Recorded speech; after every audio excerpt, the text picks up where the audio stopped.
Assalamualaikum warahmatullahi wabarakatuh. Sahabat cerita Muslim yang dirahmati Allah, Ismail yang menangis menghentak-hentakkan kakinya di atas tanah pasir, ia menangis histeris. Tiba-tiba dari tanah yang diinjak kaki Ismail, muncullah air yang mengalir dari dalam tanah. Airnya sangat jernih, sedikit-sedikit tiba-tiba menjadi terus banyak. Air tersebut terus mengalir, sampai kemudian menggenang dan berlimpah ruah. Siti Hajar menamainya dengan air Zam-Zam, yang artinya air yang melimpah.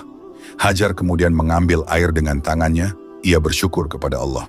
Ia kemudian meminum air itu dan juga meminumkannya kepada Ismail. Nabi Ibrahim harus merelakan anaknya menjadi korban saat itu. Begitupun dengan Nabi Ismail, ia masih tidak ingin berpisah dengan ayah dan ibunya. Namun adanya perintah Allah harus lebih ia kedepankan dari yang lain. Nabi Ibrahim melakukan apa yang telah disampaikan putranya. Kemudian Nabi Ibrahim menciumnya dengan penuh kasih sayang dan linangan air mata. Akhirnya, ia mengambil pisau untuk menyembahnya. Setelah pisau itu sudah ada di tangannya, ia meletakkan pisau tajam itu ke leher Nabi Ismail. Namun keajaiban datang dari Allah. Pisau itu ternyata sama sekali tidak melukai Nabi Ismail. Beberapa kali Nabi Ibrahim mengulanginya, namun tetap sebagaimana semula. Jangankan membuatnya luka, bahkan pisau itu tidak memberi bekas apapun pada anak semata wayangnya. Nabi Ismail kemudian berkata kepada ayahnya, "Wahai ayahku, palingkanlah wajahku supaya tidak terluka. Terlihat olehmu, karena sesungguhnya jika engkau melihat wajahku, engkau akan merasa kasihan dan ibah." Perasaan ibah itu dapat menghalangi kita untuk melaksanakan perintah Allah. Apalagi di depan mataku terlihat kilauan pisau yang sangat tajam. Tentu itu membuatku ketakutan. Sejarah mencatat tentang perjalanan Nabi Ibrahim alaihissalam yang harus mengorbankan putranya, yaitu Nabi Ismail alaihissalam. Peristiwa itu terjadi setelah meledaknya tragedi pembakaran Nabi Ibrahim yang dilakukan oleh Raja Namrud dan anak buahnya. Hanya saja sebagai bukti kenabian, salah satu mujizat Nabi Ibrahim, Allah menyelamatkannya dengan memerintahkan api yang membakar tubuhnya untuk menjadi dingin, sejuk, dan menamaikan bagi Nabi Ibrahim. Setelah peristiwa pembakaran itu, Nabi Ibrahim memutuskan berpindah. Beliau meninggalkan negerinya dan kaumnya. Di negeri tersebut beliau hanya memiliki 2 orang pengikut, 1 orang perempuan dan 1 orang laki-laki. Yang perempuan bernama Sarah, yang laki-laki bernama Lut. Sarah kemudian dijadikan istri oleh Nabi Ibrahim, sedangkan Lut adalah yang telah menjadi nabi penerusnya, yaitu Nabi Lut alaihissalam. Nabi Ibrahim keluar meninggalkan negeri tercinta, negeri yang berada di bawah kekuasaan raja yang kejam, raja yang zalim, yaitu Raja Namrud. Negeri itu sekarang bernama kota Urfa yang terletak di negara Turki. Nabi Ibrahim pergi berhijrah ke kota yang bernama Angur dan kemudian ke kota lain yang bernama Haran. Kemudian beliau pergi ke Baitul Maqdis Palestina bersama istrinya, satu-satunya wanita yang beriman kepadanya. Satu-satunya lelaki yang beriman kepada beliau juga menyertai perjalanan hijrahnya. Beliau adalah Lut alaihissalam. Pada suatu hari Nabi Ibrahim mengajak istrinya Hajar untuk bersiap-siap dan membawa anaknya untuk melakukan sebuah perjalanan yang jauh. Nabi Ismail masih menyusu pada ibunya. Mereka berjalan sangat jauh melewati tanah yang penuh dengan tanaman, melewati gurun, melintasi hutan, melewati padang-padang ilalang. Kemudian mereka memasuki sebuah tanah yang sekarang dikenal dengan tanah Arab. Nabi Ibrahim menuju ke suatu lembah yang di dalamnya tidak ada tanaman, tidak ada buah-buahan, tidak ada pepohonan, tidak ada makanan, dan tidak ada sumber air. Lembah itu kosong dari tanda-tanda kehidupan. Lalu Nabi Ibrahim sampai ke lembah, beliau turun dari atas punggung hewan tunggangannya, lalu beliau menurunkan istri dan anaknya di tempat itu. Mereka ditinggalkan di sana. Mereka hanya dibekali dengan makanan dan sedikit air. Itu tidak cukup untuk kebutuhan mereka 2 hari. Ketika Nabi Ibrahim mulai meninggalkan mereka perlahan-lahan, tiba-tiba istrinya segera menyusulnya. Ia berkata kepada suaminya, "Wahai suamiku, kemana engkau akan pergi? Mengapa engkau meninggalkan kami di lembah ini? Padahal di sini tidak terdapat apapun untuk bisa kami makan. Kami tidak mempunyai tempat tinggal. Kami tidak mempunyai minuman. Tidak ada yang bisa kami makan. Tidak ada tempat kami untuk berteduh, wahai suamiku." Nabi Ibrahim tidak segera menjawab. Beliau tetap berjalan. Istrinya pun mengulangi perkataannya tadi. "Wahai suamiku, kemana engkau akan pergi? Mengapa engkau meninggalkan kami di lembah ini? Padahal di sini tidak terdapat apapun. Nabi Ibrahim tetap diam. Beliau tidak menjawab sepatah kata apapun. Dan lihatlah saudara-saudara sekalian, apa yang selanjutnya dikatakan oleh seorang istri solihah terhadap suaminya. Apa yang dikatakan oleh seorang istri yang solihah dan bentuk kepasrahannya kepada Tuhan. Siti Hajar kemudian berkata, "Wahai suamiku, apakah Allah yang memerintahkan demikian ini? Apakah Allah yang memerintahkan engkau untuk meninggalkan kami di sini?" Kemudian Nabi Ibrahim menjawab, "Iya, benar wahai istriku. Allah yang memerintahkanku untuk meninggalkan kalian berdua di sini." Istri solehah itu kemudian berkata, "Wahai suamiku, jika Allah yang meminta hal ini, tentu kita tidak akan disia-siakan olehnya. Allah memerintahkan sesuatu, pasti ia akan bertanggung jawab terhadap hal itu." Siti Hajar pun berbesar hati. Ia sangat ikhlas ditinggalkan di gurun pasir nan tandus itu. Nabi Ibrahim kemudian melanjutkan pergi ke suatu tempat. Beliau mendaki sebuah gunung. Kemudian beliau mengangkat kedua tangannya dan berdoa kepada Allah. "Ya Allah, sesungguhnya aku telah menempatkan sebagian keturunanku di lembah yang tidak mempunyai tanaman-tanaman. Lembah di dekat rumah engkau, yaitu Baitullah yang dihormati." Quran Surat Ibrahim ayat 37.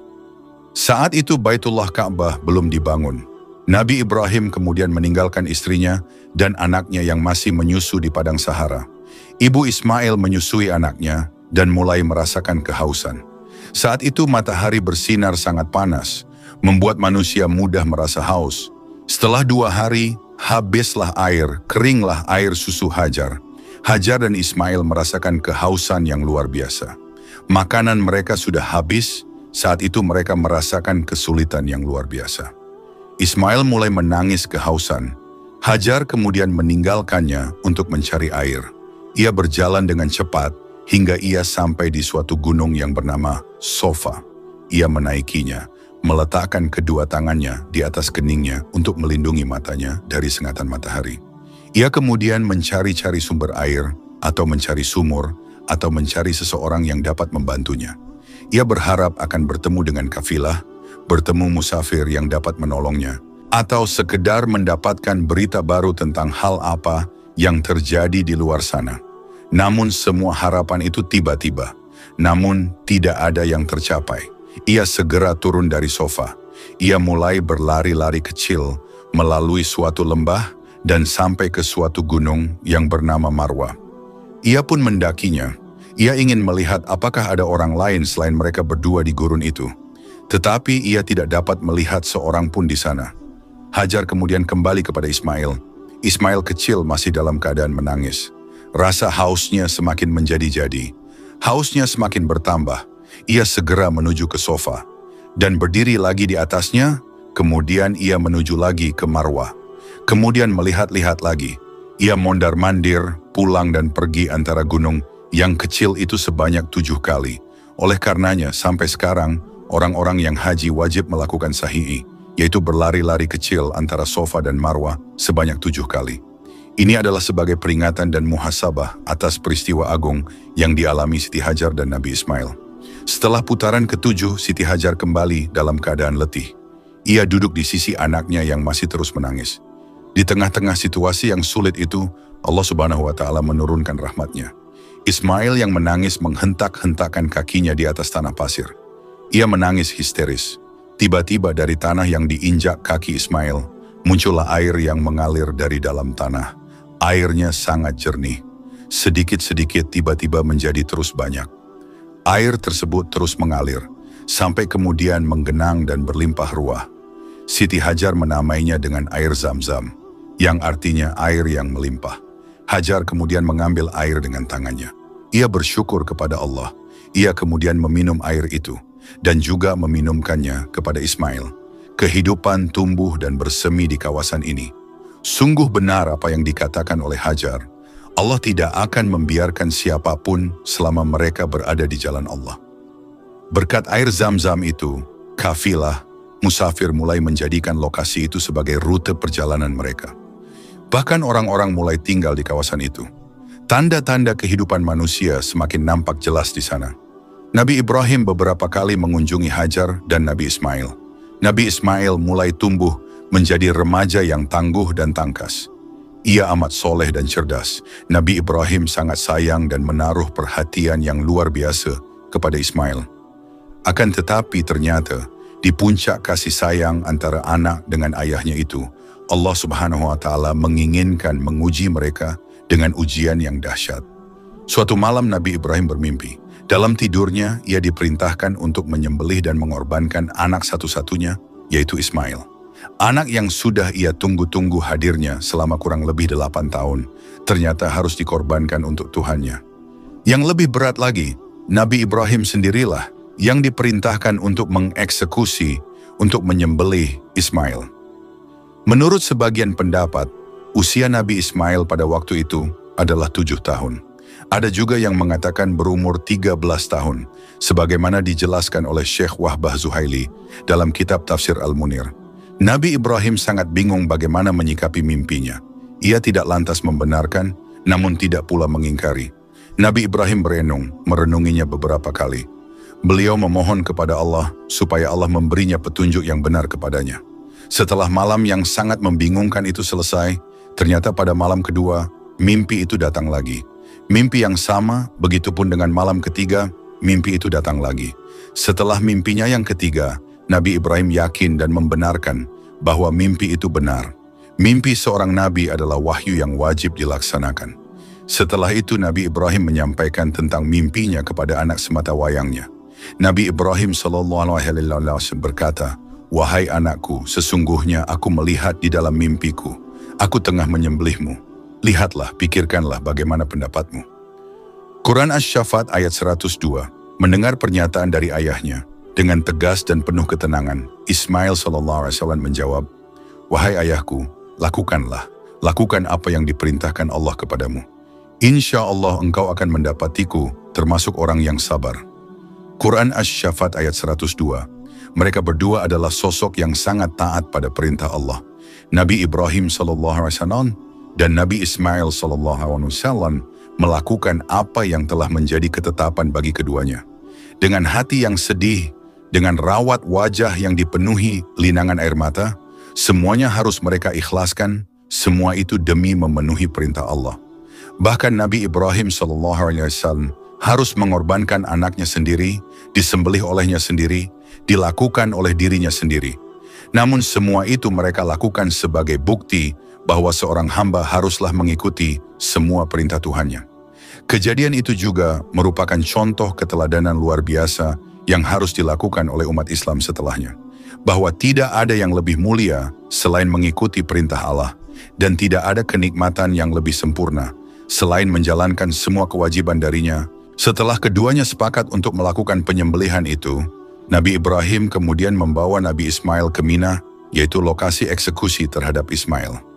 Saat-saat terakhir yang penuh dengan kesedihan, Nabi Ismail, Nabi Ibrahim, keduanya sama-sama berlinangan air mata, keduanya berpelukan, kemudian Nabi Ismail diterdurkan di atas ranjang eksekusi.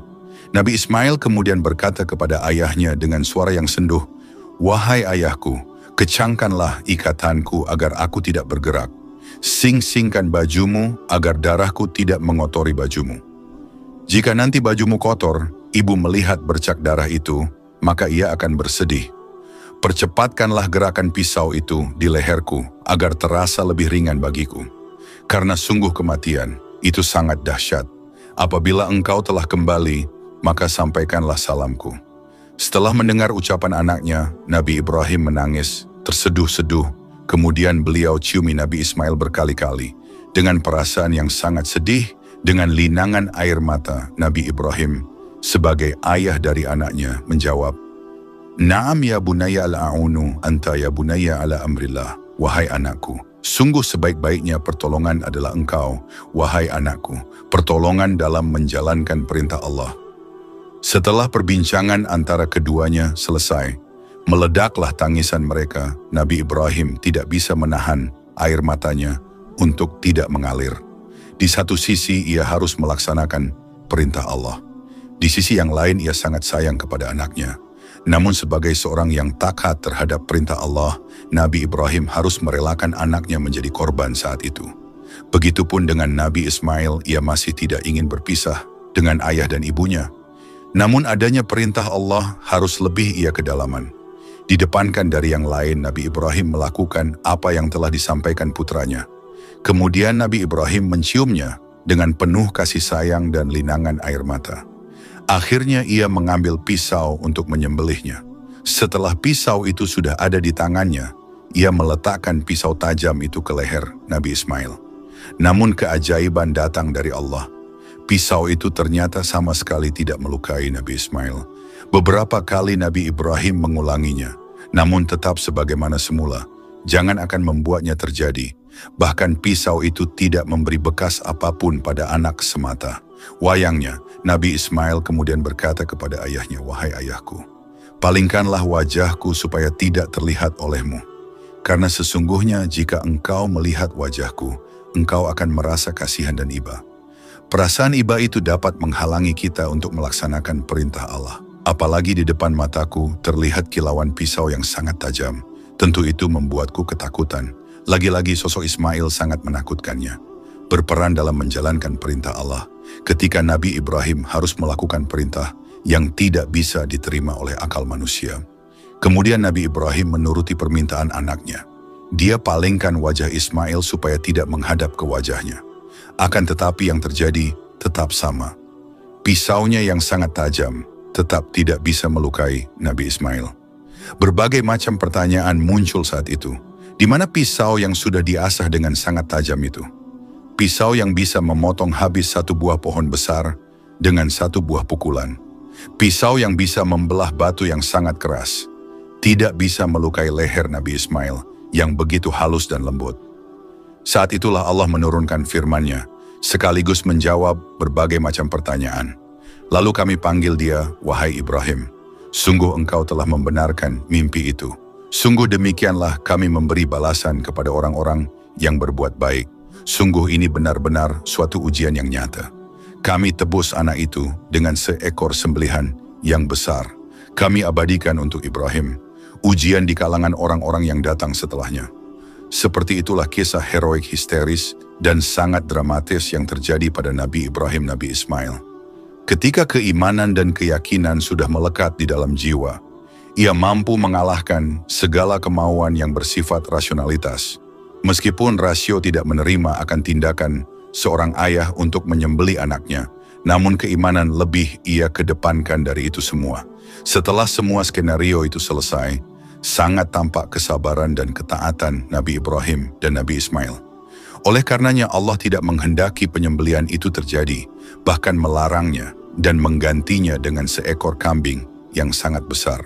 Menurut Syekh Jalaluddin Al-Mahalli, di dalam kitab tafsir Al-Quran Al-Karim, kambing yang digunakan sebagai ganti dari penyembelihan tersebut merupakan sembelihan yang agung atau dhibhul adzim, karena sebenarnya kambing itu merupakan kurban dari Habil yang diangkat ke langit saat Allah memerintahkannya untuk melaksanakan kurban, lalu digembalakan di surga untuk waktu yang sangat lama, dan kemudian diturunkan lagi ke bumi, dan kemudian diganti dari Ismail alaihissalam.